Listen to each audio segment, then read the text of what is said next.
4 September, medewerkers van God in die huiskring. Huislike pligte wel gedaan.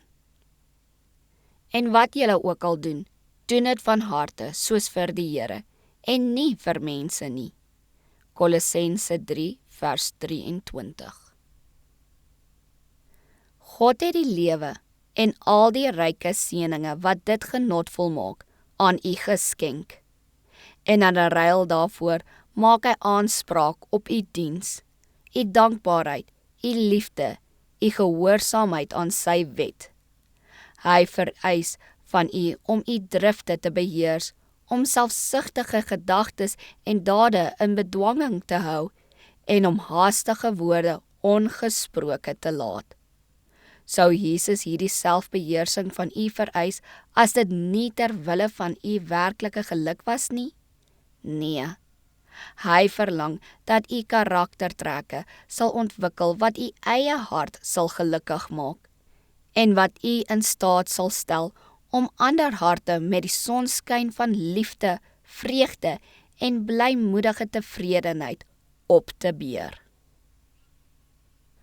As julle waarlik bekeerd is, as julle kinders van Jesus is, sal julle jul ouers vereer. Julle sal nie net doen wat hulle julle aansê om te doen nie, maar julle sal geleenthede soek om hulle te help. Sodoende werk julle vir Jesus.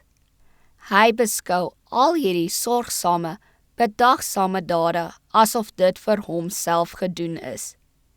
Dit is die belangrikste soort sendingwerk en wie in hierdie klein alledaagse pliggies getrou is, doen waardevolle ondervinding op. Deur julle besig te hou met een of ander nuttige werk, sluit julle 'n deur teen die Satan se versoekings. Onthou dat Jesus nie gelewe het om homself te behaag nie, en julle moet soos hy wees.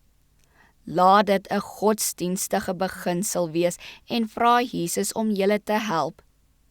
Deur die beoefening van julle verstand in hierdie rigting, berei julle voor om lasdraers in die saak van God te word, net soos julle pligte in die huiskring gehad het. Julle sal 'n goeie invloed op ander hê en kan hulle dalk vir die diens van Christus wen. As julle voorneem om iets te doen waarop julle jul hart gesit het, gooi julle nie tou op as dit moeilik gaan nie, maar probeer julle keer op keer. Span dieselfde energie en vasberaadheid in om in die diens van Christus sukses te behaal, en julle sal julle beloning nie misloop nie.